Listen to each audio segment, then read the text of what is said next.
The Radical. Fundamental principles of freedom, rational self-interest, and individual rights.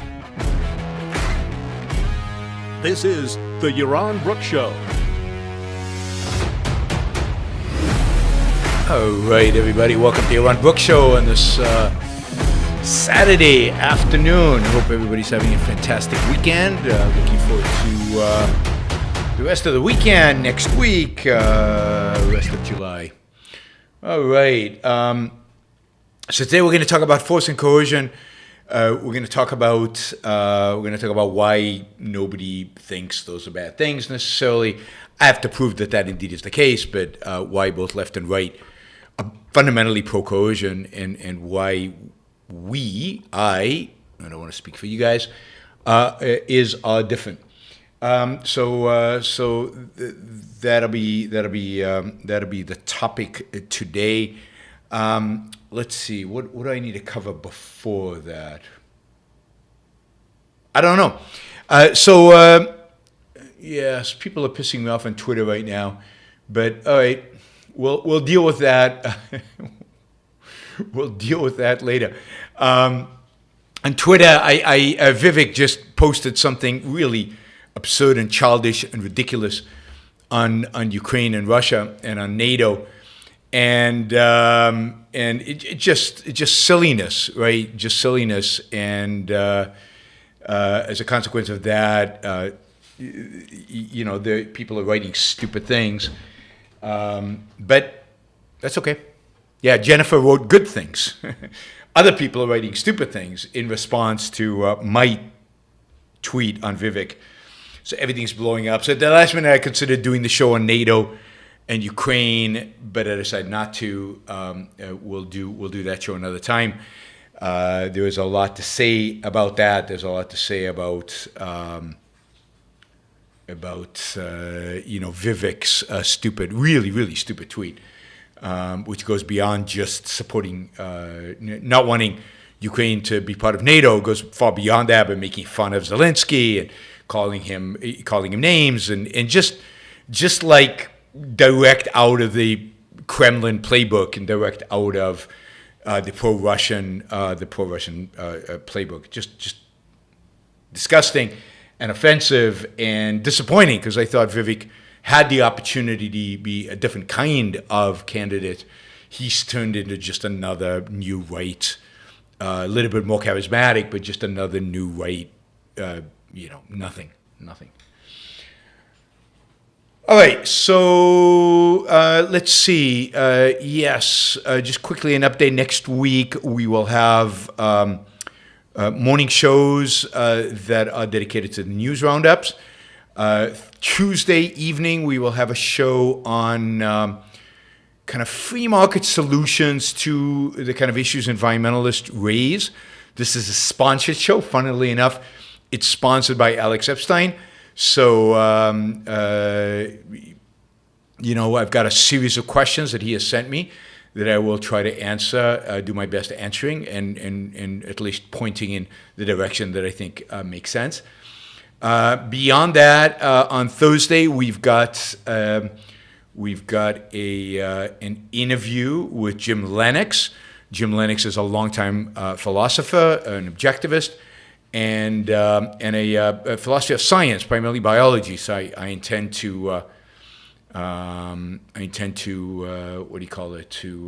talk about the philosophy of biology and find out more about it. I don't necessarily know about it, and and other than that, we'll do the daily stuff. Of course, there's always a possibility that we'll pick up another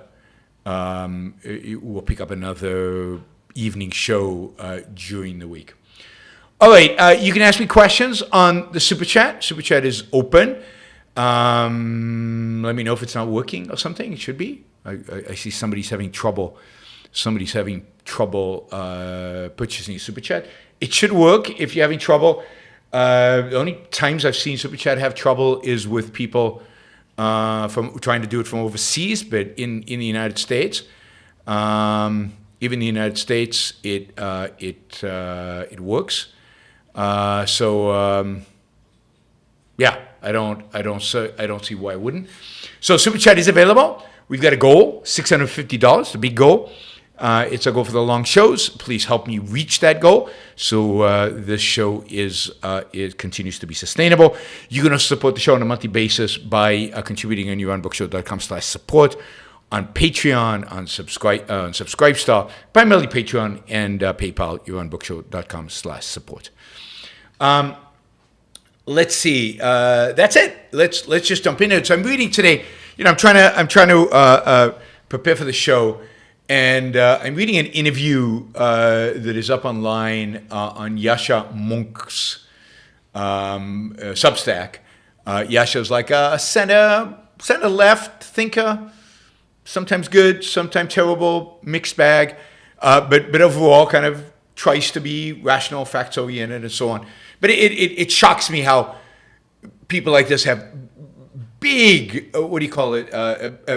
dark spots. They just can't see how irrational and how wrong they are on certain issues. But anyway, and he's interviewing Michael Walzer. And for those who don't know who Michael Walzer is one of the most well-known philosophers in America today.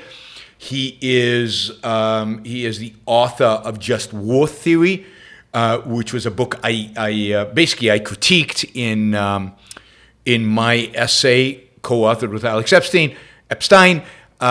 Just War Theory, which was on Just War Theory. Was it Just War Theory versus America? Something like that. I can't remember the exact phrasing of it. But just if you're interested, just put Just War Theory and Yaron Brook. Anyway, he wrote the book on Just War Theory. Michael Walzer is a lecturer, I think, at West Point, or was. His book is certainly the number one book that is used to teach ethics at West Point. So this is a substantial academic philosopher, ethicist,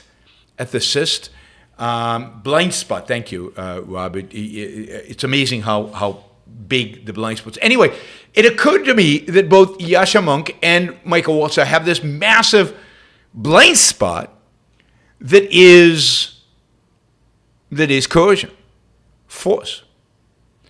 And as a consequence of that, they have no problem talking about economic power and political power as basically synonymous and no differences. So economic power is just one more power we exchange, and it's related to economic power, and there's no difference between the fact that one is force and one is force and one is voluntary. That differentiation. It never really occurs to them. It has no meaning to them. So Michael Walzer talks about the fact that he's not against inequality. He's fine with inequality. For example, if an entrepreneur creates a new product and people like it, if he makes a lot of money, that's fine.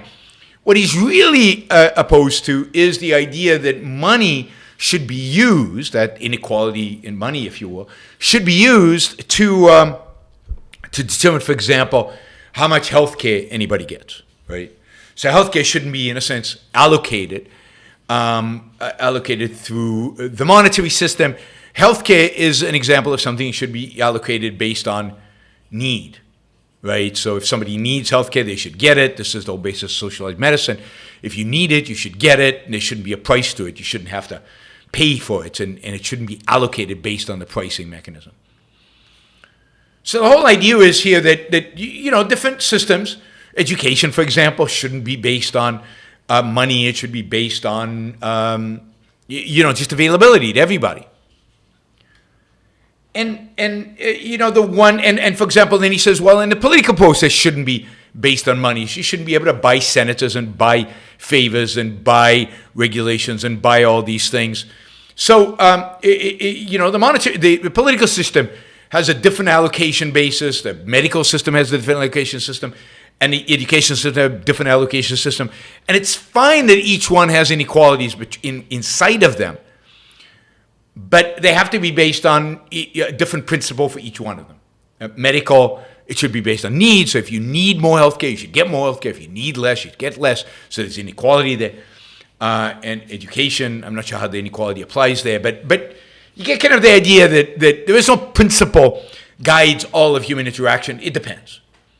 And of course, there's massive evasion, complete evasion actually, of the fact that healthcare needs to be produced, and that we have a particular system of production that works, markets, capitalism, if you will, and we have a particular system that even education needs to be produced, and that this production is essential to its delivery, and that the production is dependent on freedom, it's dependent on the lack of coercion of force.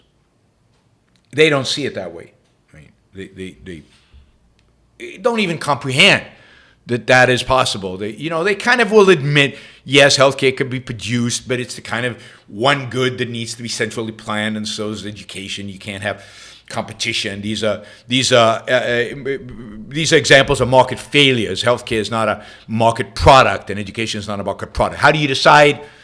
They don't really, they don't really have a good way of defining. But ultimately, it boils down to this. Ultimately, so that's kind of the framing, and then the other question I have, and we'll connect these in a second. The other question I have is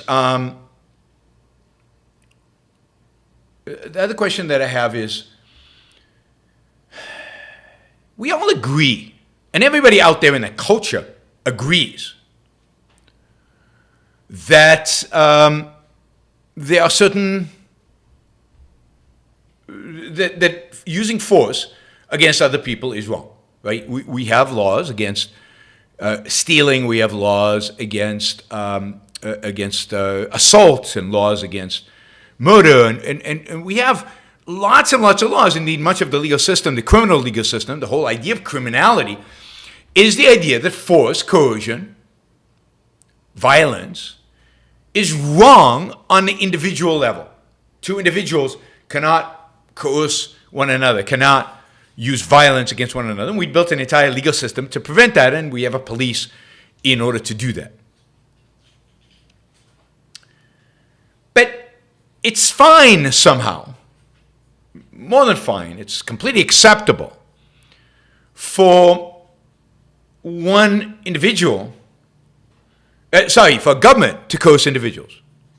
You could even argue that in our framework, it's even fine for some governments, the right kind of governments, to use force and coerce other governments. I mean, there are plenty of people right now justifying the invasion of Ukraine by Russia, right? So there are circumstances which it's fine to use force and coercion. But let's put that one aside, because that one's a little trickier. But let's think about the fact that government coercion against the individual is fine. I mean, literally fine. There is no politician out there who objects to government coercion. They might object to a particular manifestation of government coercion. They might object to a particular use of force. But they don't object to the principle of force and the principle of coercion when it is government that is acting. And this is true of the Supreme Court. Again, they might say there wasn't enough due process, so the procedure by which the government uses force against you wasn't right, or they might say that this somehow deviates, is inconsistent with some law, or this particular use of force, or this particular use of force is inconsistent with the Constitution. If we get really, really sophisticated. But even that is just because it happens that in the Constitution, this particular use of force by the government is banned. For example, let's say censorship.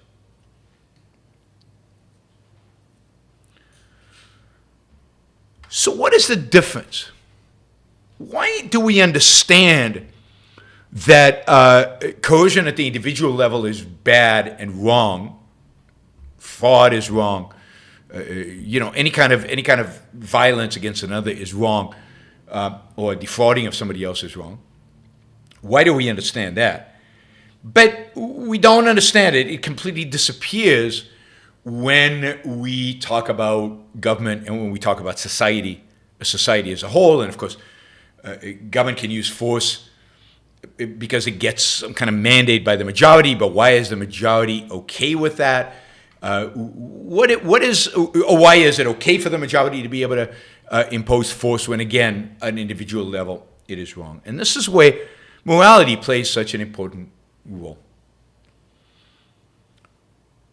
If you think in terms of individuals, if the way in which you think about the world is in terms of the individual and the requirements of the individual to live his life, and ultimately the selfish, the egoistic requirements for that individual to live his life and to prosper and to be successful in his life,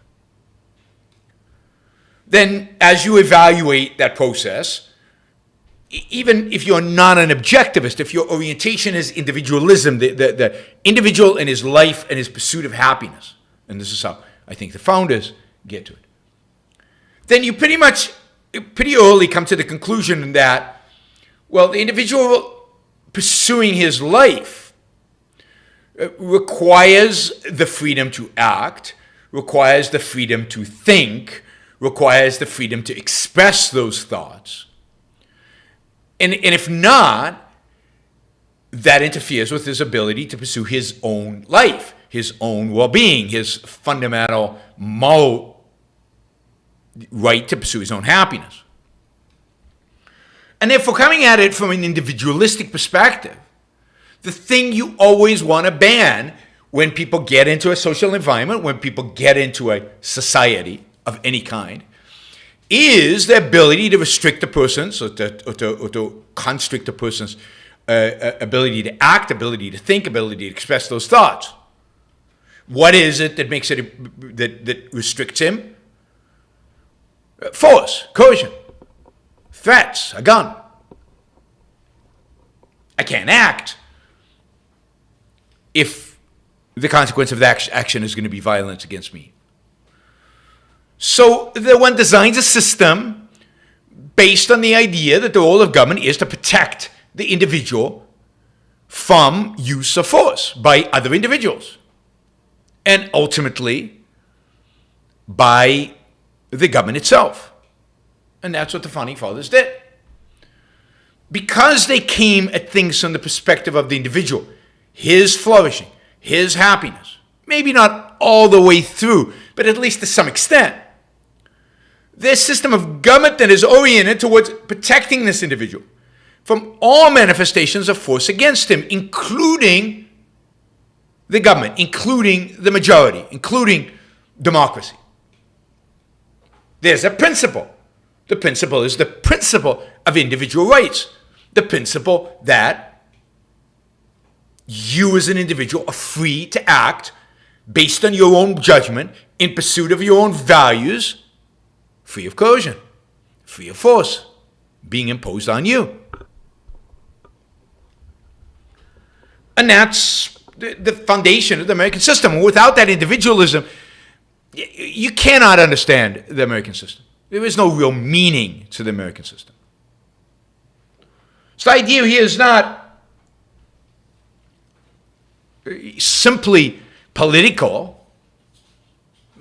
You know, these are my preferences, or this is what the majority voted, or this is how I think government should best be structured. The principles here are grounded on a particular moral view, not fully articulated, not fully understood, not fully explained, but a particular moral point of view, a moral view of individualism. A moral view that basically says that you have a moral right to your own life and to the pursuit of your own happiness. And as a consequence of that, coercion and force are banned in every context of human interaction.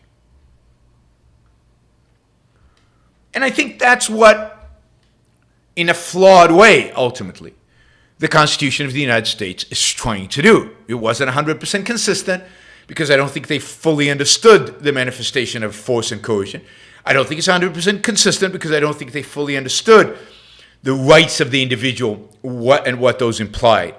And that they didn't fully understand, because I don't think they fully understood kind of that they were basing this on an egoistic, fundamentally egoistic morality, and they didn't have Ayn Rand's theory of egoism.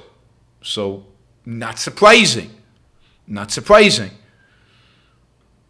The political system is not as good as it would have been, not as completely consistent, as if they'd had that knowledge, that both epistemological, the role of reason, the moral, the role of the egoistic morality, and the role of individual rights.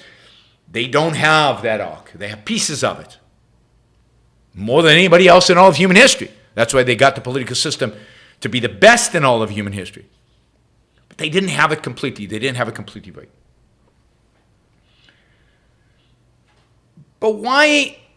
So why today, really for 100 years, is the idea of coercion by government so easily embraced, so easily accepted? Why is it that in the world in which we live today, everybody, left, right, center, rationally, rational, religious, atheist, everybody, with very few exceptions, believes that using coercion is fine? I mean, and the only people who seem to be against coercion at the level of government, can't justify it, can't explain it.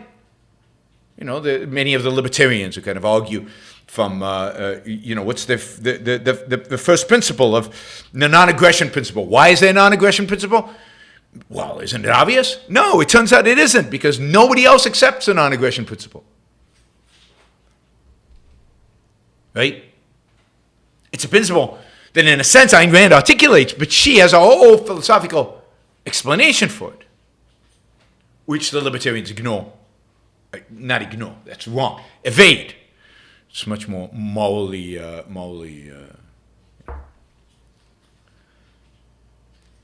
So what is it? Well, basically, this is a good indication to the fact that everybody out there is some way or another a collectivist.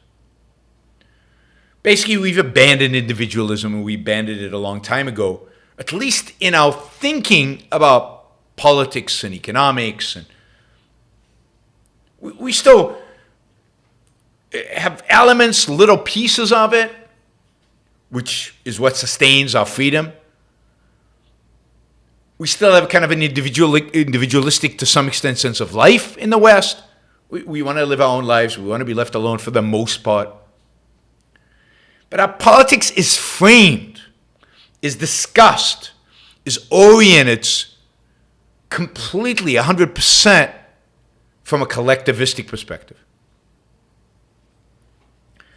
And what does collectivism mean? Collectivism means that there is a greater good than the good of the individual.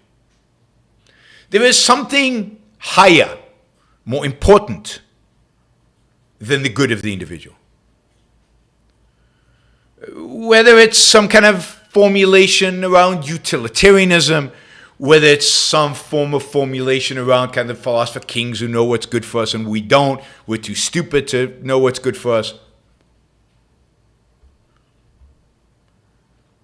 It's,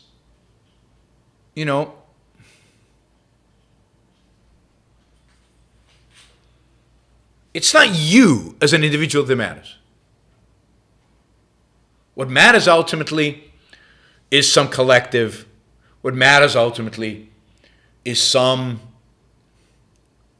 greater good, common good. Greater good is better. It's more evil in a sense. But, and you can see, I was going to say, but which common? Which greater? Which collective? And that's where you get all the problems that we have today, right? Why are we so tribal? Why is everything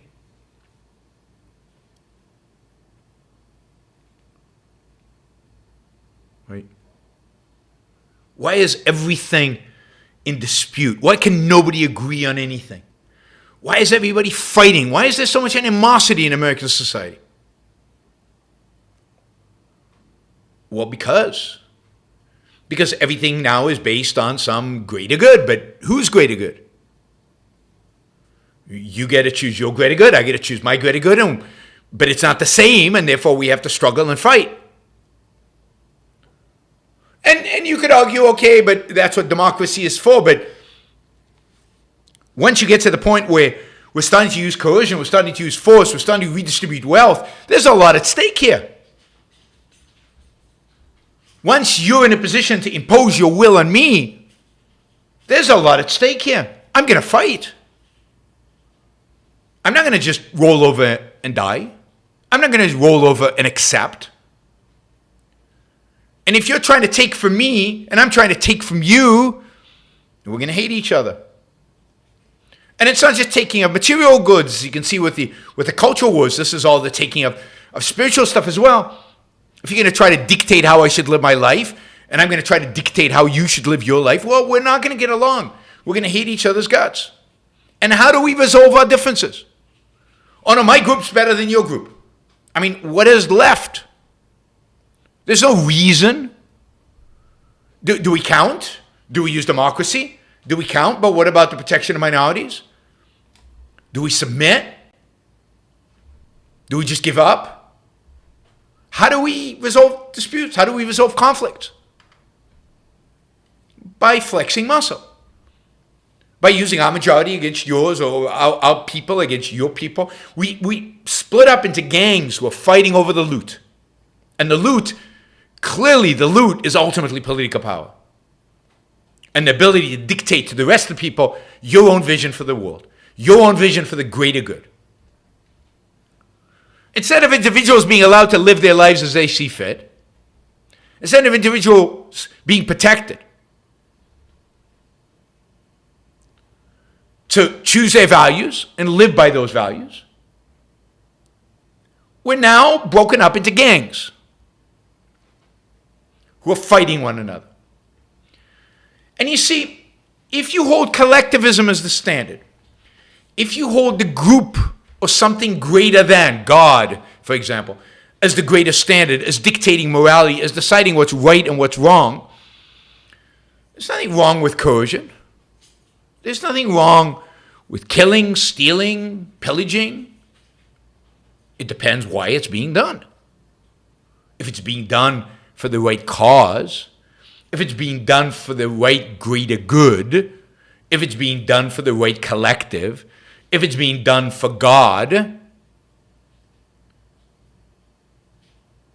then, you can't complain against it.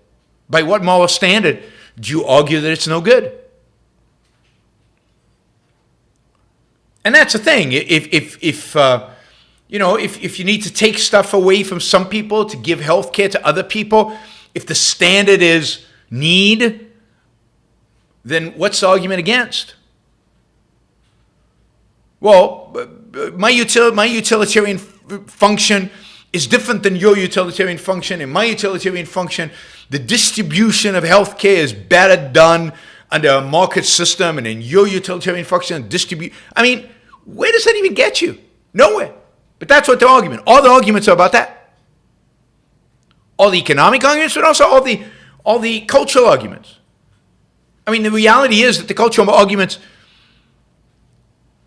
I always say, you want to be a communist, you can go start your commune somewhere in a free society. You can start your commune and live miserable, pathetic lives in that commune. If you want to be woke, you can go create your little woke thing. And in your company, you can acquire DEI. You can make woke movies. You can do woke things, and you have to sell them in the marketplace. Survive. The problem is when these things are imposed. The problem is when these things become part of the, quote, greater good that is imposed on others. Affirmative action being a good example of that. It's by law. It's required.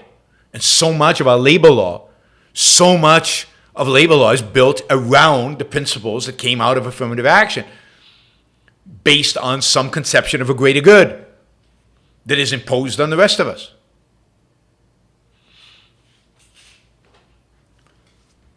So in both economic and cultural issues, the policy of leave people alone, let them live their lives, let them use their own judgment to pursue their own values, nobody adheres to that. Nobody adheres to that. Because it's not about individuals. It's not clear individuals have a mind to begin with, so how can they use their own mind to pursue their own values? Because it's not clear they have a mind. Modern philosophy, or philosophers for the last 200 years have explained to us. It's not clear that the mind is, even if they have one, is the path to truth. Philosophers for the last 2,000 years have told us, as has religion. It's not clear that individuals can discover good values. Everybody since Plato has told us. And therefore we need authorities, yes, to sometimes coerce, sometimes force, to get a moral outcome. And the moral outcome is measured by fill in the blank. Something to do with some collective measured against the damage that it does to other collectives, but it doesn't really, but if the net is positive, then it's okay. And everything then is a calculus. Everything this is a calculus between groups, and the individual, qua individual, matters not. So the reason forced coercion nobody cares about, nobody thinks about, nobody has a problem with, is because almost everybody out there in the world is a collectivist, even when they don't know it, even when they won't admit it. You can see it in the way they think. They're thinking in a calculus kind of way between groups, gangs, collectives, tribes, groups of individuals. So Michael Walzer could say, the distribution of medical care should go to people who are sick or most sick, and that sounds reasonable. The distribution of medical care should go to the people who are sick or most sick. Distribution. Who are you distributing from?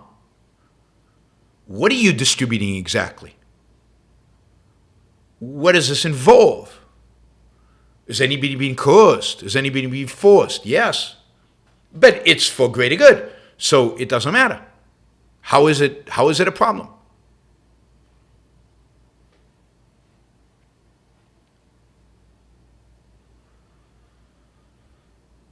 He says that seems like a natural way of distributing medical care, is it?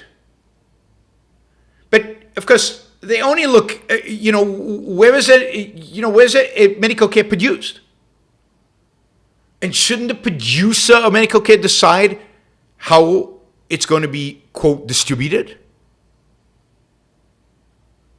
No, because once the medical care is produced, it becomes, quote, a social good. Healthcare, education, politics, and they hold all these things together. All social goods. And for many on the right and on the left, on the far left, morality is a social good, and therefore should be dictated from above.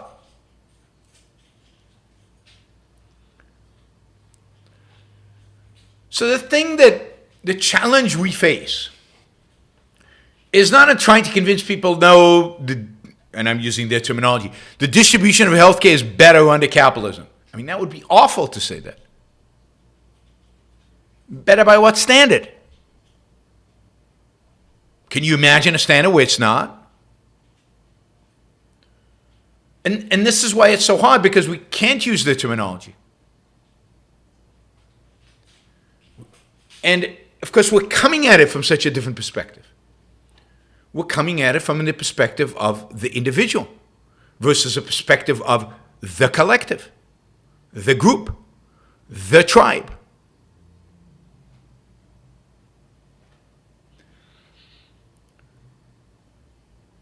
So, the thing to fight for is not this or that particular policy. It's not to join this or that tribe to fight this or that political policy. The real fight at the heart of all this is a fight over individualism versus collectivism. And when you realize that, then you realize that we have few allies. There's almost nobody out there. Certainly in the political world, but more generally, there's almost nobody out there who is an individualist who believes that the standard, the moral standard, is the life of the individual, who believes that as a consequence, what the government should be doing, the only thing the government should be doing is protecting individual rights.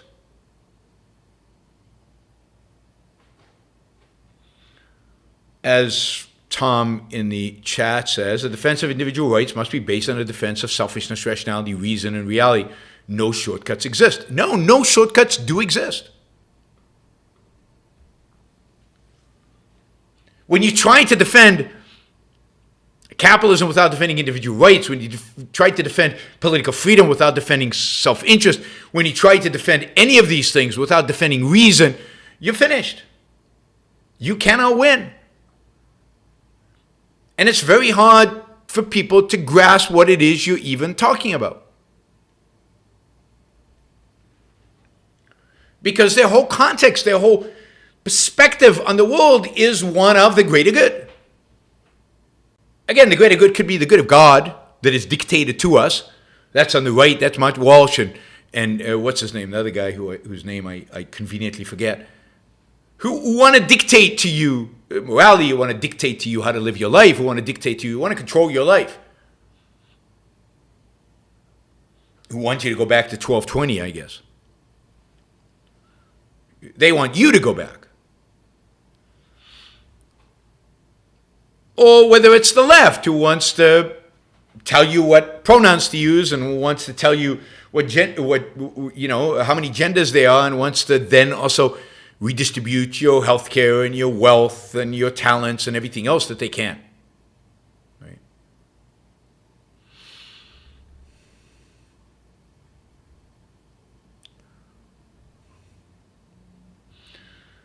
So,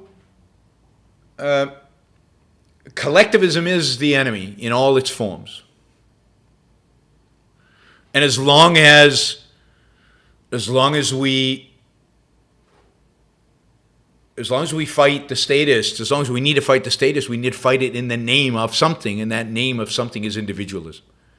I think individualism captures both the egoistic ethics. I think ultimately individualism depends on reason, has to. There's no other real form of individualism. At the end of the day, you cannot be an individualist if you don't believe in reason, because then you become dependent immediately for the truth on somebody else.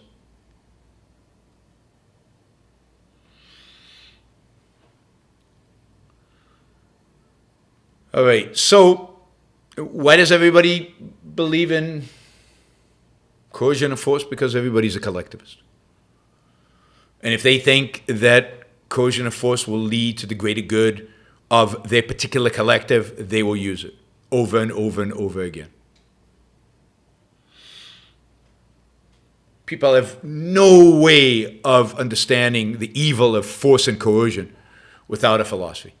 They can understand on a personal level when a person does it to them, but they have no way of conceptualizing it when it's done through the political system. People accept it. If my neighbor steals my stuff, that's horrible. But when my neighbor gets all the neighbors to vote to take my stuff, well, what can I do? Everybody accepts taxes. Everybody accepts regulations. Everybody accepts, in most countries, the draft. Nobody stands up against it. Unless they have the right philosophical view, unless they have the right way of looking at the world. And most importantly, they use the right unit of right standard for good and evil, for right and wrong, and that standard is the individual. As soon as you bring in God, something above the individual, or the collective above the individual, or the state above the individual, or society above the individual, or any other standard, a particular tribe, a particular individual,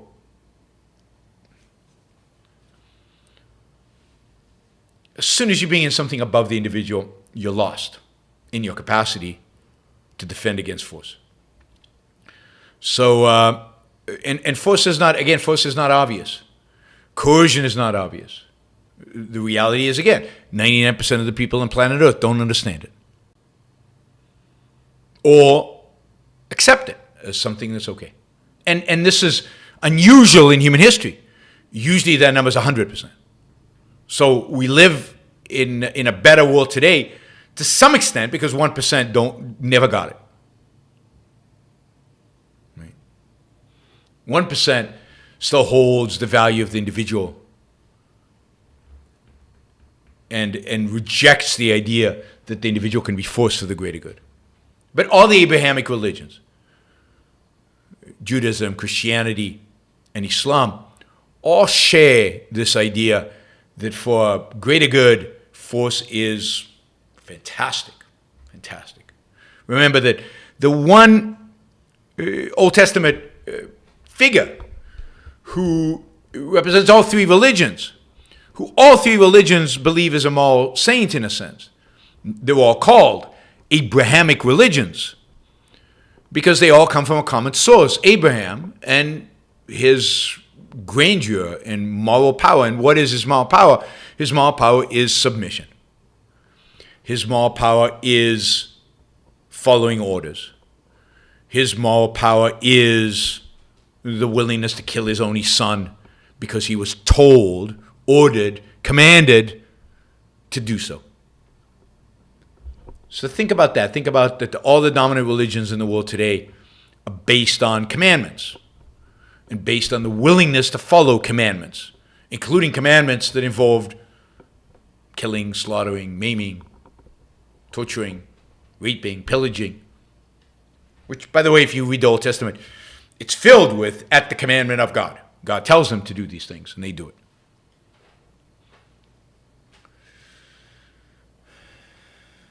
All right.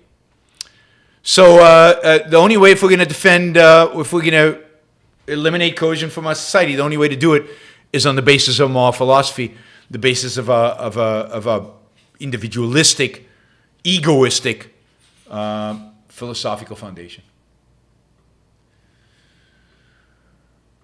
Okay, let's see. We've got some super chat. We're not quite at the halfway mark, so don't know what's up with that. Well, I know what's up with that. I encourage you to ask more questions, particularly at the $20 above level, so we can get our targets. Targets are important to keep the show alive and going and growing and sustained. No matter what else happens in the world, we can keep at it. All right, let's see. All right, we got some $50 questions. We need a few more of those. That'll be great.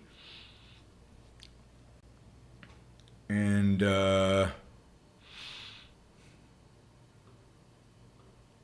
Clark with the first $50 question.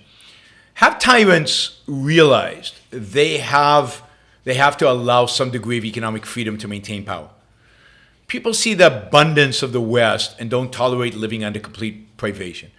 Is this a victory in some small way? Did Rand contribute to this? Well, yes, I definitely think the tyrants have figured out that some economic freedom is necessary. Not because they fear that people will revolt against it. People don't. It wasn't that China demanded more economic prosperity. It wasn't that North Korea right now is demanding more economic prosperity and therefore getting it. They're not getting it, and China didn't get it because it's the tyrants realized that in order for them to get, quote, rich,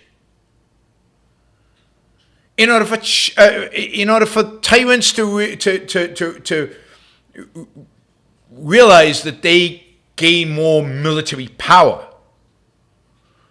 get more prestige, if the tyrant cares about his country, and usually they do in some perverted sense, then they realize they have to give some economic liberty in order to create the wealth that then they can plunder in order to make themselves rich, in order to, to build up a military, in order to, create whatever kind of, whatever they want to create. I mean, it's not, my guess is, it's not particularly prestigious to be a tyrant of a poor country, of a country where people are starving. So tyrants will allow that amount of economic freedom, at least sometimes, particularly when they're not ideological tyrants, to produce enough wealth so that they can, in some, again, greater good sense, make something better so that they can advance their own cause. Even Lenin, when he realized that his policies were leading to complete poverty, and that this was just devastating and horrific, even Lenin loosened up the economy a little bit during, I think, the 1920s, so that there could be some production that happened,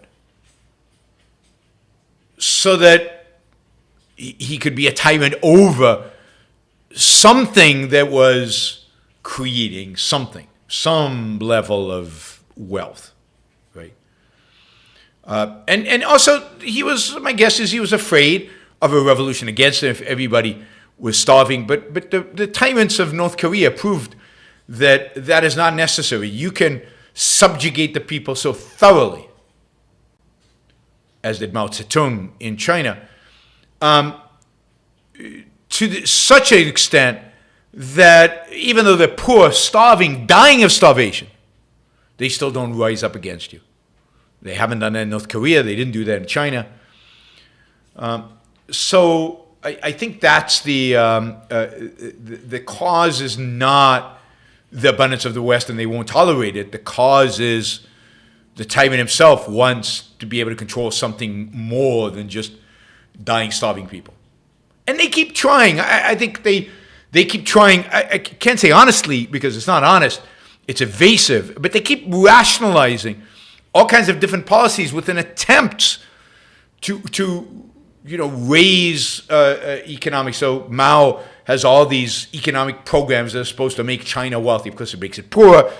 But he can't learn from his mistakes because he's not open to learning. The problem was not with the theory. The problem was with practice, with the people weren't good enough. So you kill a bunch of them. In North Korea, it's not like the rulers of North Korea want to be poor. They don't. They don't want to be weak. But they are.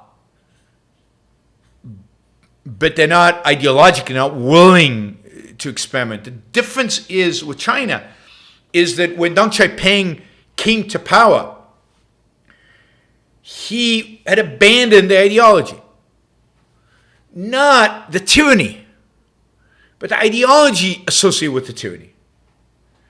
So Deng Xiaoping, who was the right-hand man for Mao Zedong during many of the atrocities that Mao committed, did not abandon the idea of killing people, of injustice, of force and coercion for the common good, for the greater good. What he abandoned was the particular ideology of a particular common good, i.e. communism. And what he embraced was a different collective, in this case China, the Chinese people. So what he embraced was pragmatism in order to make the Chinese people rich. And as a consequence, he liberated the economy, not because the people demanded it, but because he thought, rightly, but purely pragmatically, that if he liberalized the economy, China could become rich, and he and the Chinese Communist Party would benefit from that, and the Chinese people would benefit from that because the Chinese Party, was the collective. The Chinese people were the collective he was trying to maximize for. But as soon as the Chinese people wanted more freedom, right? They wanted the freedom of expression. They maybe wanted some political freedom. And they went out the streets in Tiananmen Square in order to attain it. The whip came out. The tanks go into the street. And they crushed the rebellion. Because he thought Chinese people are not mature enough. They're not ready. They might never be ready for political freedom. We'll give them some economic freedom. But political freedom, no. Because again, what was he maximizing from? Not for the well-being of the individual. Not from the perspective of the individual have reason and therefore can take care of himself. Not from the perspective that the individual has a mind and a judgment to pursue his own values. No, he was maximizing for some view of what's good for the Chinese people that excluded, for example, political freedom and liberty and free speech and things like that. So he could grant them, benevolent dictator that he was, economic freedom, but no political freedom. And he was willing to kill thousands of people, as he did in Tiananmen Square. Deng Xiaoping ultimately gave the order for that. Thousands, maybe tens of thousands of people. Tens of thousands of people. In the name of that common good view that he held as representing China. All right, what was the question again? People see the abundance of the West. No, that wasn't it, so I answered that. Is this a victory in some small way? I mean, it's a victory in some small way in the sense that the Chinese are much richer and much happier and much more successful than they were when all their freedoms were restricted. It's not all the way, but it's a little bit. Did Rand contribute to this? I think somewhat, in the sense that people all over the world, including in China, by the way, have read Ayn Rand, were inspired by Ayn Rand, internalized aspects, if not all, of Ayn Rand's philosophy, and therefore demanded liberty and freedom to one extent or another. And some political leaders were influenced indirectly, mostly indirectly by Ayn Rand, and therefore brought about, the Reagan semi-revolution, the Thatcher revolution, and so on, that liberated aspects of the West and inspired these more authoritarian countries. So yeah, in an indirect way, Ayn Rand has somewhat contributed to all of this. Thank you, Clark. Really appreciate the support. And yeah, we made a lot of progress. We're only about $250 short now, so 5 $50 questions and we nail it. All right, Shahzbot for $50. I've suggested to Marxists that they join a commune instead of adopting it on a national scale and allow the rest of us to be capitalists. But they resist. That's because they know there will be no Jeff Bezos in the commune to feed them. I think if they completely knew that, then that would be a great achievement. I mean, maybe they sense that. But again, the reason is that they're not after their own interests. They're in it for the collective. They would be going against their philosophy if they created a commune just for themselves and their friends. That would be way too, quote, egoistic. They don't care about themselves. They care about the common good, the greater good. They care about the well-being of the masses. And therefore, a commune won't help the well-being of the masses. And indeed, the masses don't know what's good for them, so it's the communist responsibility, it's the Marxist responsibility to impose goodness on them.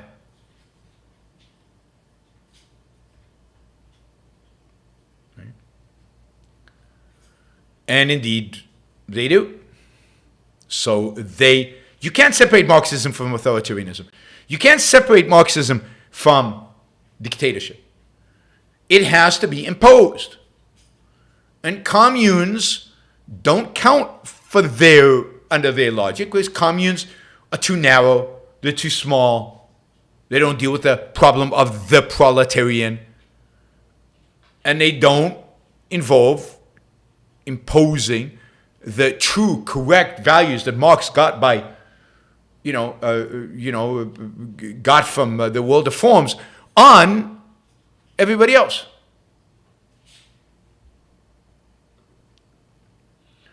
Michael, $50. Thank you, guys. You guys are great with these $50 questions.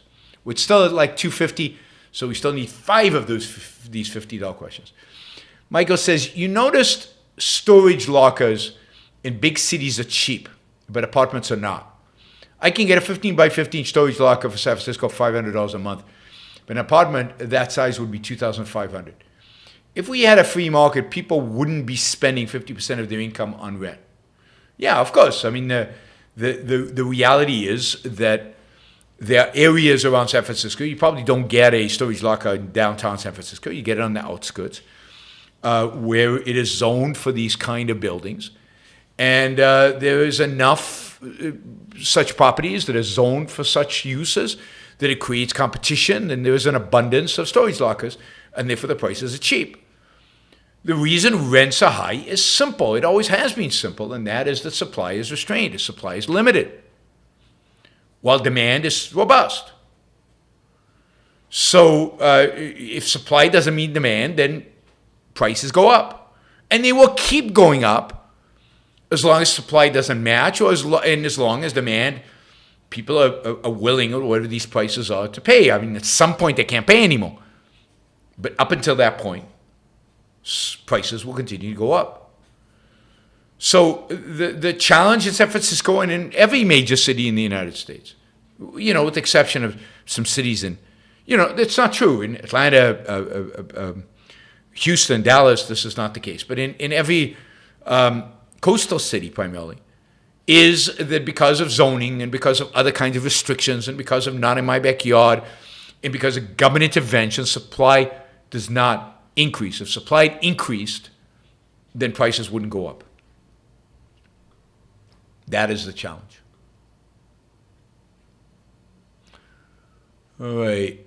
There's a whole movement, it's kind of a center-left movement, called Yes in My Backyard, that is pushing for building more residential units in areas that traditionally have restricted the number of residential units being built. But again, nobody actually wants to just leave the market to do this. They all want to, in one way or another, regulate it through the government.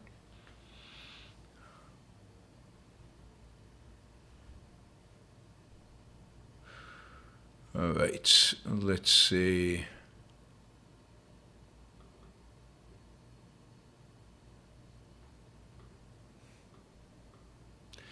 Harper Campbell, also $50. Thank you, Harper.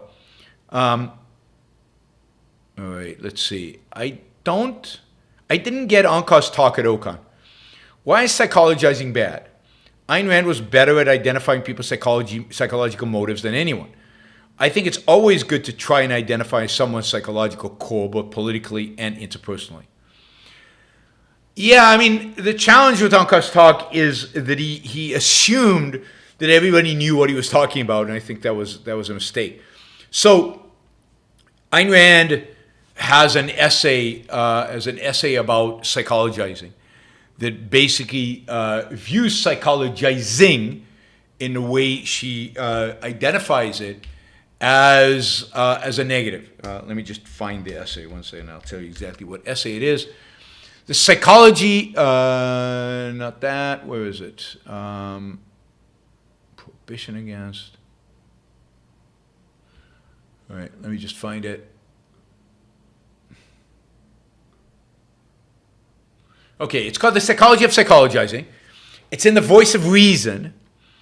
And she talks about psychologizing as attributing psychological motivations to somebody without knowledge of facts.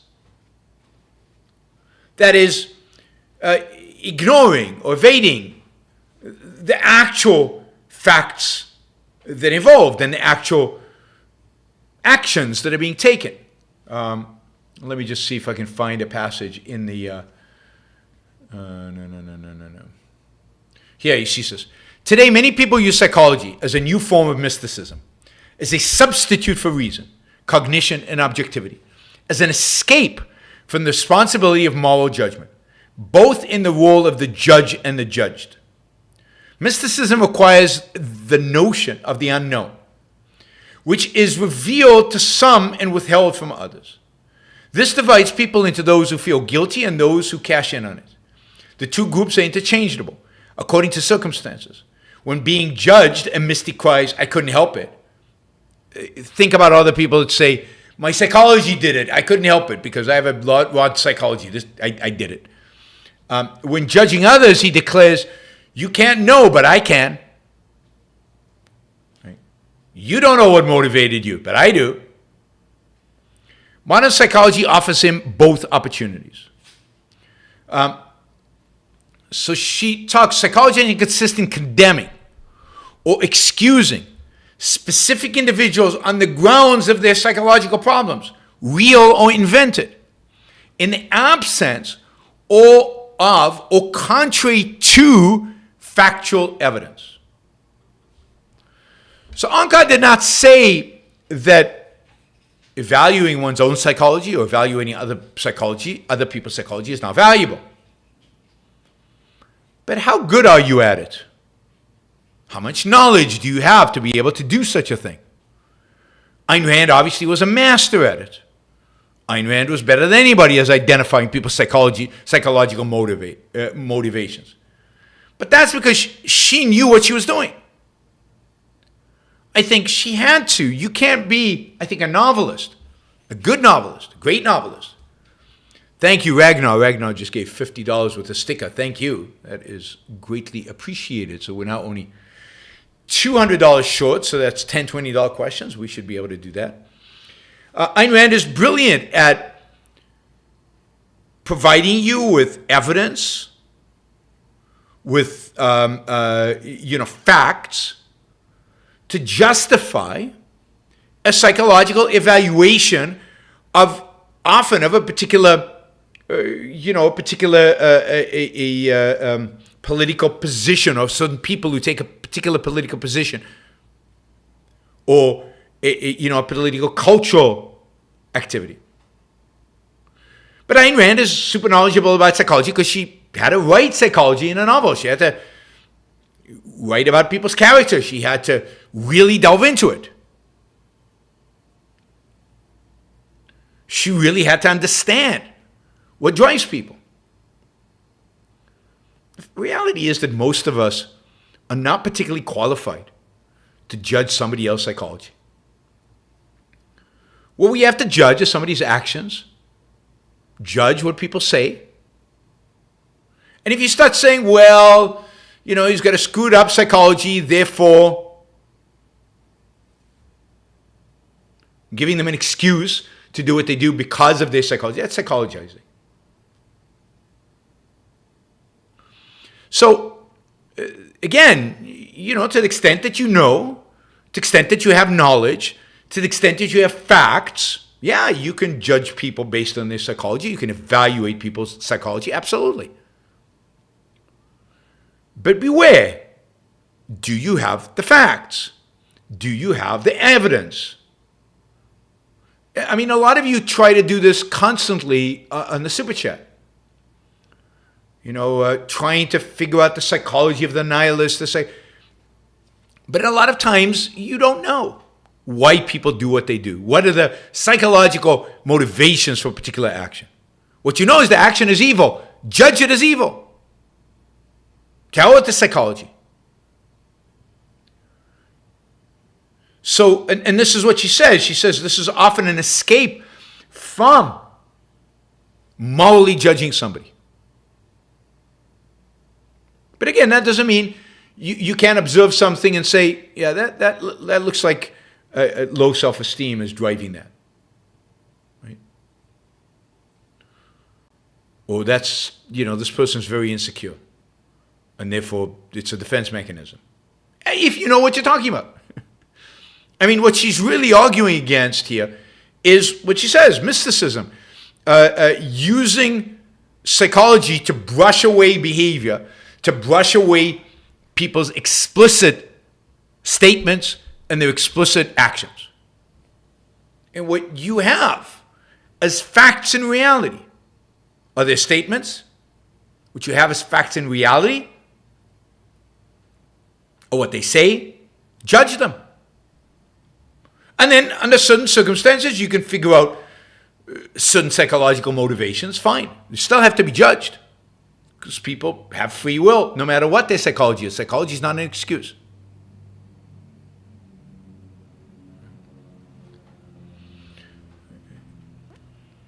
She says, a conscientious psychologist, a conscientious psychotherapist of almost any school knows that the task of diagnosing a particular individual's problems is extremely complex and difficult. The same symptom can indicate different things in different men, according to the total context and interaction of their various premises. A long period of special inquiry is required to arrive even at a valid hypothesis. And she continues, this does not stop the amateur psychologizers, armed with a smattering, not of knowledge, but of undigested slogans. They rush unsolicited to diagnose the problems of their friends and acquaintances. Pretentiousness and presumptuousness are the psychologizer's invariable characteristics. He not merely invades the privacy of his victim's mind, he claims to understand their mind better than they do, to know more than they do about their own motives. With reckless irresponsibility, which an old-fashioned mystic oracle would hesitate to match, he ascribes to his victims any motivation that suits his purpose, ignoring their denials, since he's dealing with the great unknown, which used to be life after death or extrasensory perception, but is now man's subconscious. All rules of evidence, logic, and proof are suspended, and anything goes. The harm he does to his victims is incalculable. People who have psychological problems are confused and suggestible, unable to understand their own inner state. They often feel that any explanation is better than none. Thus, the psychologizer succeeds in implanting new doubts in their minds, augmenting their sense of guilt and fear and aggravating their problems. So that's Ayn Rand's. And you can, and she goes on, the unearned status of an authority, this, by the way, extends far beyond just psychology.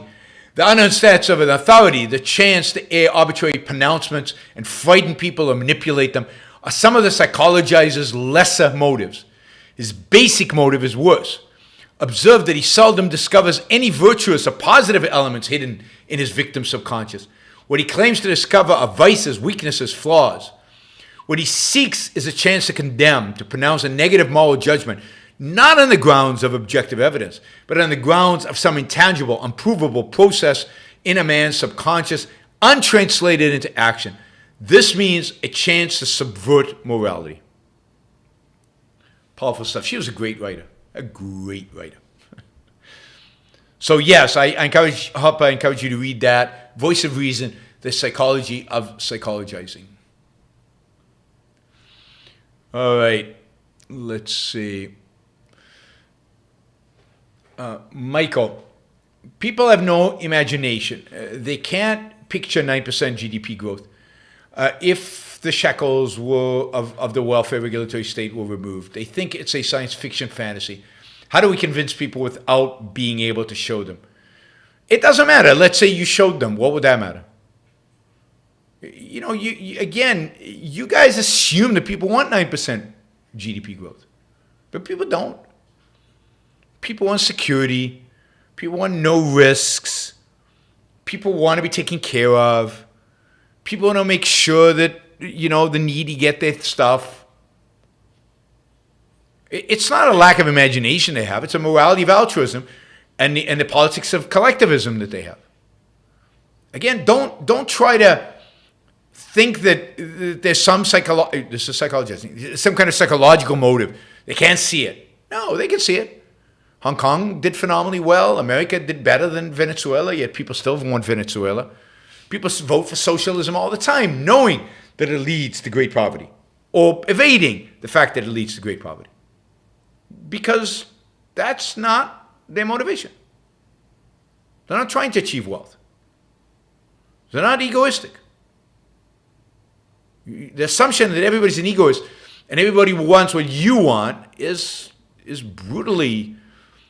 wrong, and it's brutal because you're going to make a lot of mistakes as a consequence. Troy, wow, Troy just came in and got us over the hump, I think, 500 Australian dollars. Thank you, Troy. Really appreciate it. Glad you're here. All right. Not Your Average Algorithm asks, part 1. I was listening to Yeonmi Park's talk at OCON.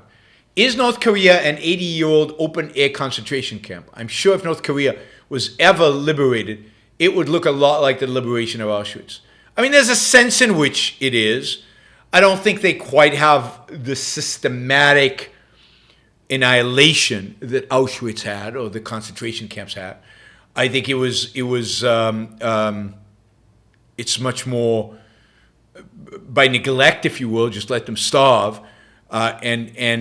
you're killed if you challenge the authorities, but not because you're a Jew or homosexual or whatever, right? So there is a difference, and it would look different. But in terms of the starvation, in terms of death, in terms of the destruction, yes, there's a certain similarity there. The motivation is very different, though.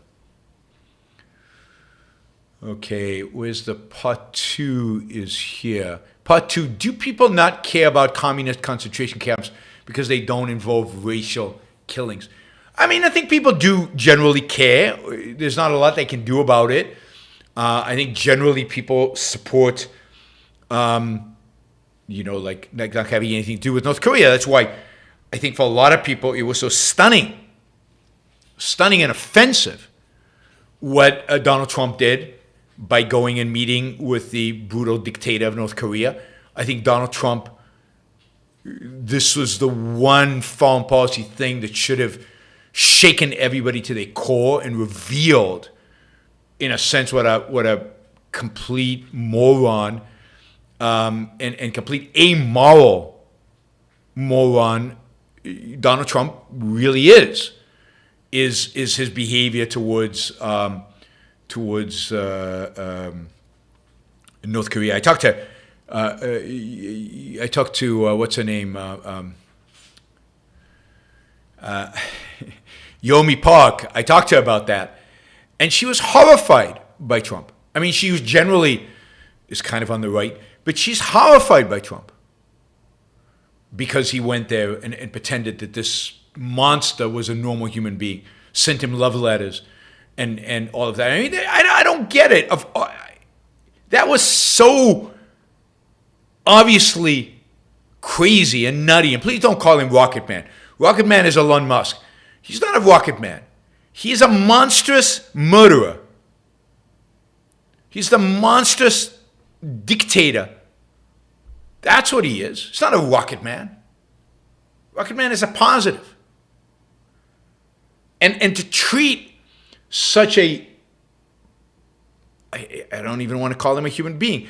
To treat such a creature as a human being is morally offensive. And for Donald Trump to have done it in the name of the American government because he was president is just a moral travesty. Absolute moral travesty.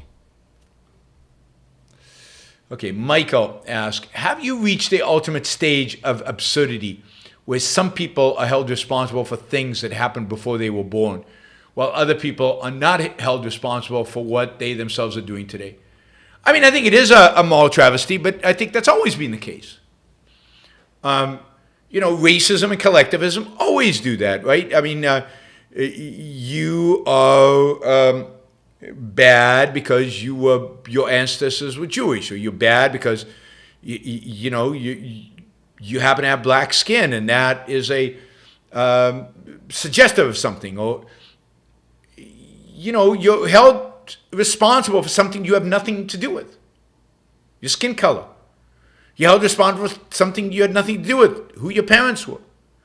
You're held responsible for nothing you did with, your ancestors were slave, or your ancestors were enslavers. I mean, you're held responsible for the fact that you're born in a particular country.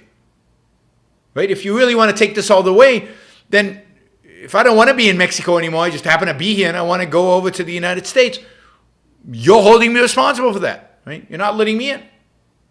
Why? By what right? So it's all collectivism. This idea that we as individuals are not responsible for the things we do, but somehow we're responsible or take responsibility for things our genetic relatives do, right? Or don't do, as the case may be. Andrew says, historically religion has used art effectively to push its philosophy. Does a philosophy of reason also need art to gain traction? If so, why? Yes, absolutely.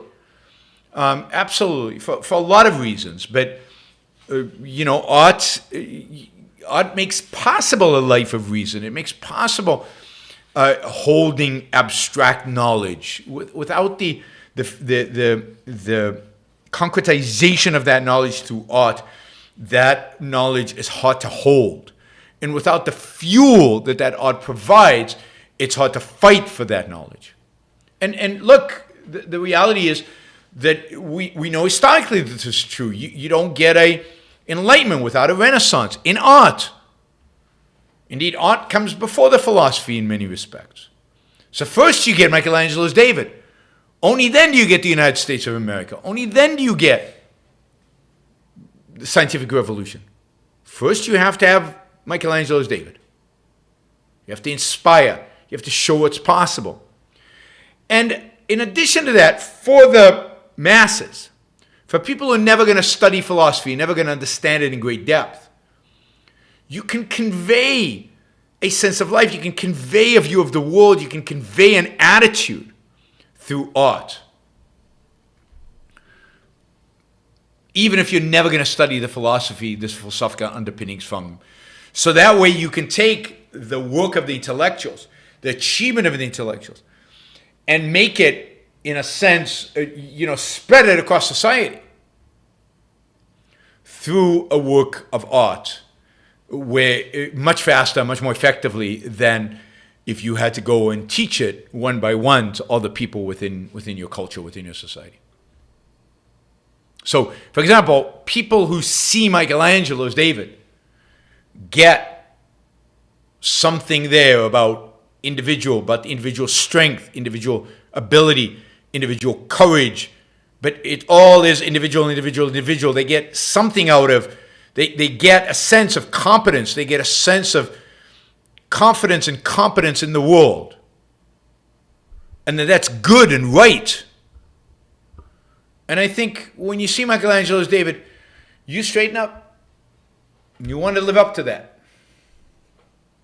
Not just physically, but spiritually. Okay, Nottingham says, what is your top 5 list of countries that respect individual rights the most? Oh, I don't know, because it's such a mixed bag out there, right? I mean, can I really differentiate between the different countries of Europe? And it's hard to measure these things, right? Because some violate rights more in the economic sphere, some violate rights more in the social sphere, some violate rights through taxation and theft that way, some violate rights through regulation and controls. How do you weigh the different violations? It's very difficult. So it's very hard to tell. I mean, certainly the United States is up there, as is a country like Switzerland, several of the European countries, Australia, probably less so New Zealand from what I've been hearing lately, although it used to be one right up there near the top. But it's impossible to rank these things. And people do rankings of economic freedom, and that's hard enough to do. But to do something like protection of individual rights, it's very difficult. But it's the United States, some European countries more than others, Australia, to some extent Japan, Korea, but that's about it. That's about it. Canada, other than in healthcare and other than if Justin Trudeau wants to take your bank account.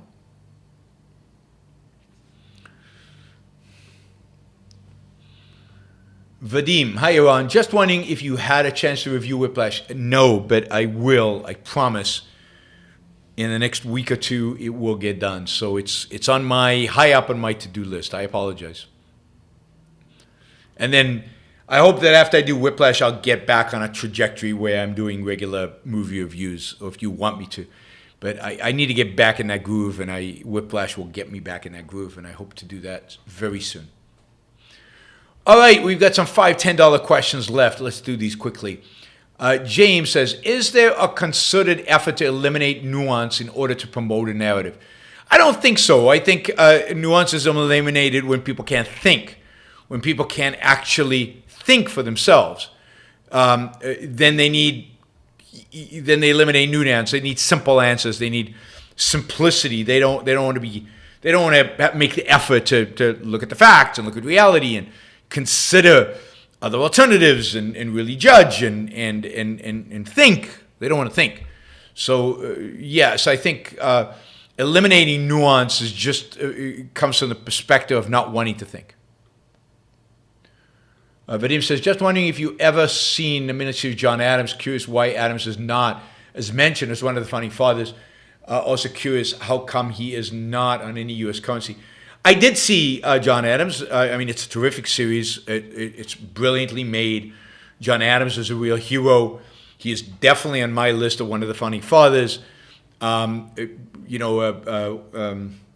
Thompson, who I've had on the show a number of times, who's written a book on John Adams. Brad thinks he is the number one. He's the best of all the founding fathers. I don't quite think that's true, but John Adams is certainly up there in the top 5 founding fathers. So why is he not? I don't know. He wasn't as colorful as a Jefferson or Franklin. But Madison is rarely mentioned as well, and Madison is really, really important in the founding of this country. John Adams is a bit of what do you call it? What do you call the New Englanders? Anyway, I just think I don't know why. Certainly.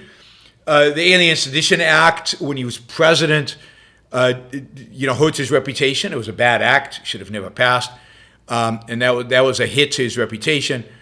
He and Jefferson were hostile to one another, but then became quite good friends, writing letters to each other. They both died on the same day. Actually, a friend and a longtime objectivist passed away this 4th of July, a few days ago, in Houston. Warren Ross, who I've known, I knew since the very late 80s, early 90s, really. Well, late 80s, late 80s. 89, I think. And he also passed away on the 4th of July, so he'll always be in my mind on the 4th of July, together with Adams and Jefferson, who also both passed away on the 4th of July.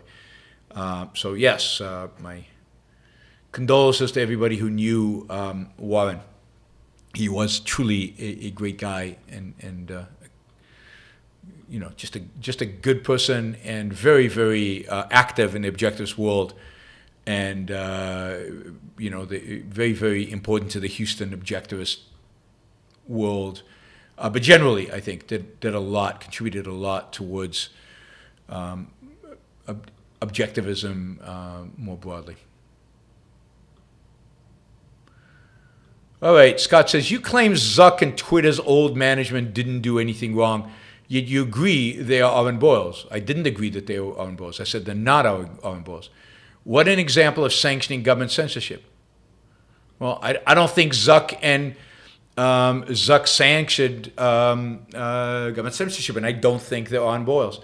So I think Zuck was basically threatened. A gun was put to his head, and he basically has accepted the fact that he's going to be regulated to govern. Now, could he have fought it? Could he have stood up to them? Sure. I wish he had. That would make him a moral hero. He's not a moral hero, but he is a business hero.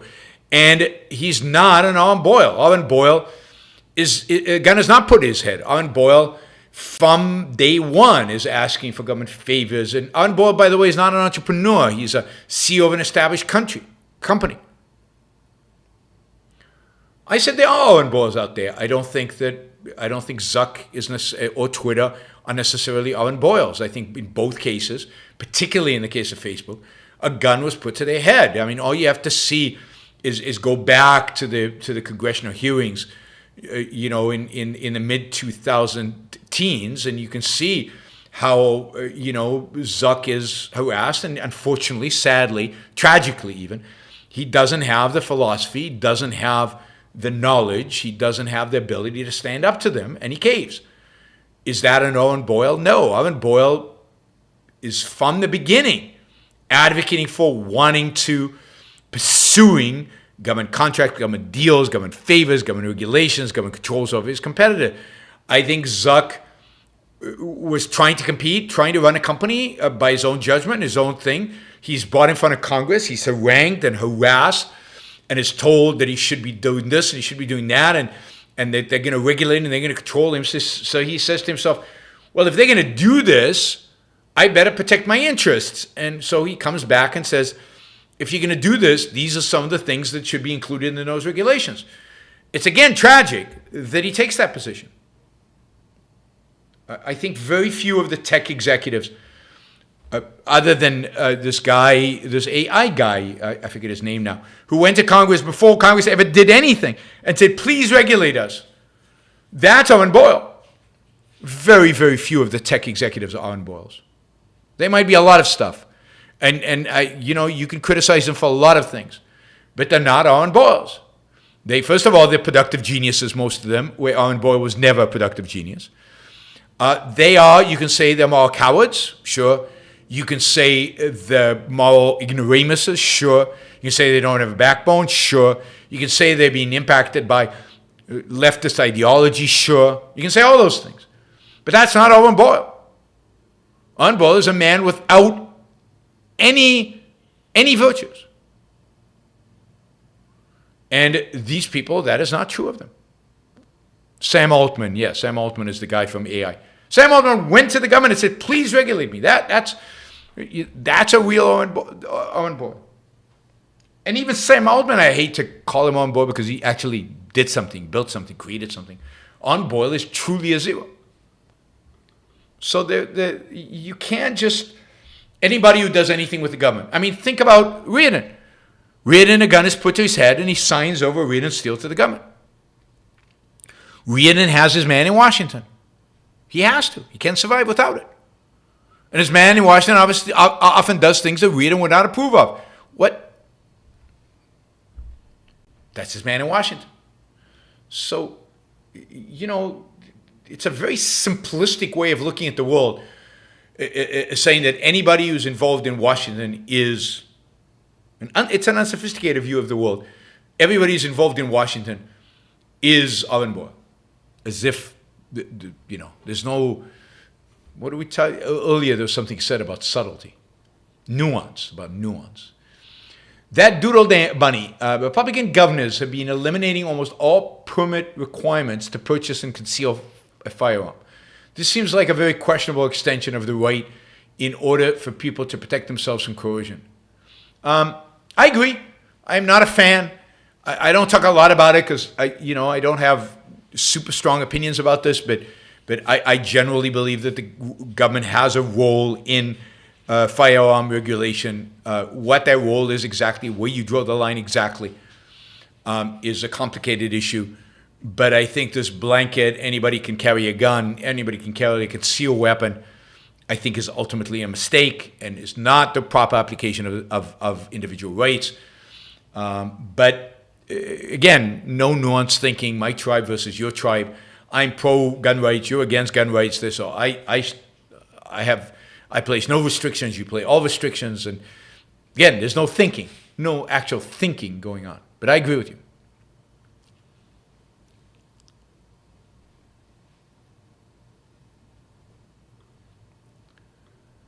Frank, I hope Adam, he got a ride home and not ammunition.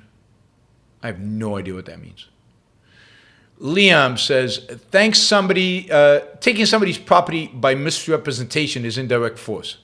Yes, that's called fraud for the most part. Liam says, looking ahead to New Year's Eve show, if we raise $15,000 that evening, could you ban Scott permanently? No, I mean, you can't really bribe me to do stuff like that. That's not right. But I don't know why you don't just block him and then you don't have to see him at all. Just block him. I understand the sentiment, though.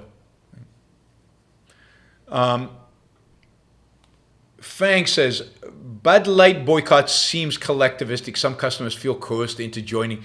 Isn't the individualist is the one who enters the bar and orders a Bud Light? No, not necessarily. Individualist enters the bar and orders the drink that he loves to drink. But an individualist, if the individualist believes that what Bud Light did is offensive, he could actually boycott. As I said, I boycott Ben and Jerry's. I think it's not in my self-interest as an individual to support Ben and Jerry's. I don't boycott Bud Light. I boycott them because I think their beer is horrible, but I don't boycott them because I don't find what they did with Mulvaney or whatever offensive. But if you find it offensive, it just because other people find it offensive doesn't make it collectivistic. If you're doing it because of social pressure, then you're a second-hander. Then it's wrong. But the fact that I don't order a Bud Light, the fact that somebody stops ordering a Bud Light doesn't make them individualistic. What makes them individualistic or not is, was it based on their own judgment, their own reason? That's what determines whether it's individualistic or not.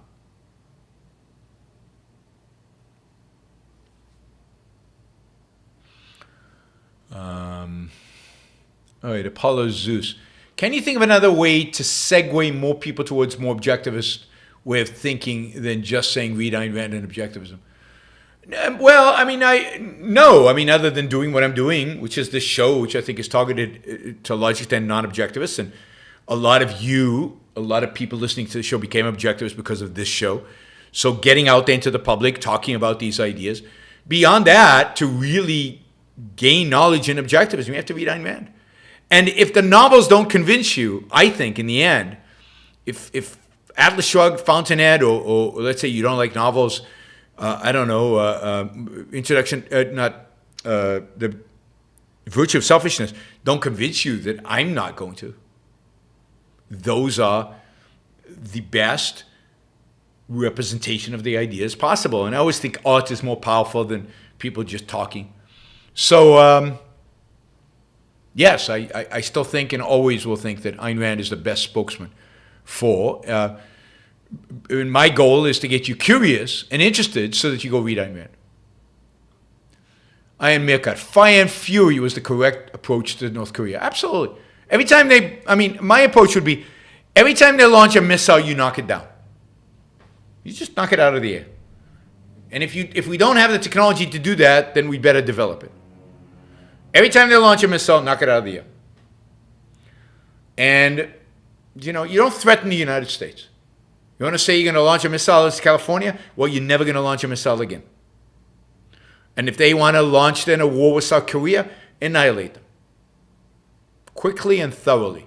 I did a whole show on how to militarily approach the North Koreans. Wow, that was a long time ago, right?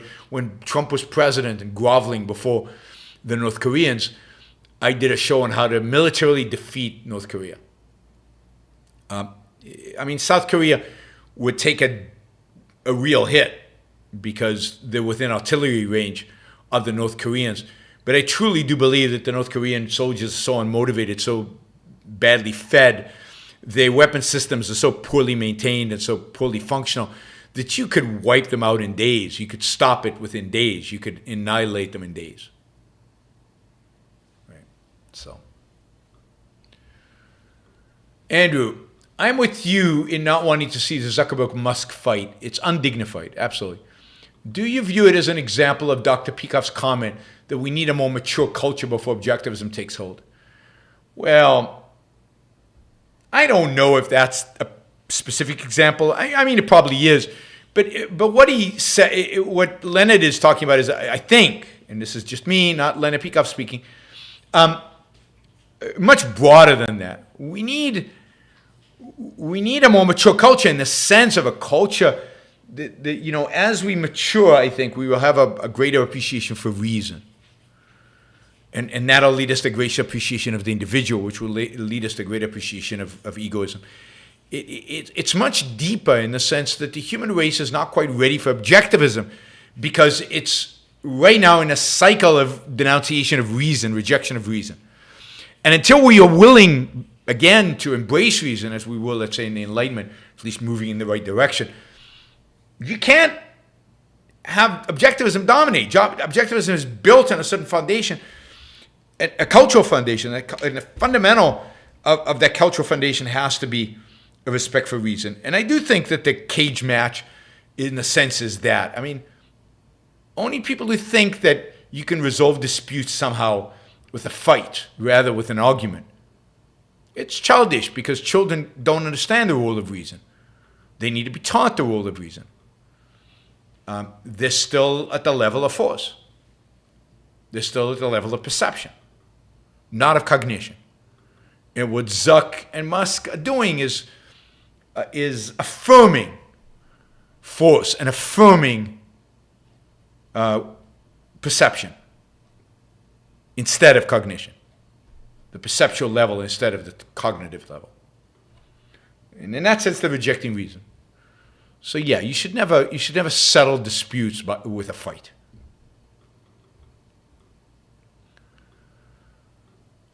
All right.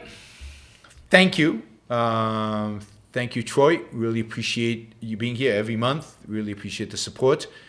We did well today vis-a-vis the super chat. So thanks to all the super chatters for participating. Next show will be Monday morning. It'll be a new show. We'll do every day next week. It might not be morning, probably more around 1 p.m.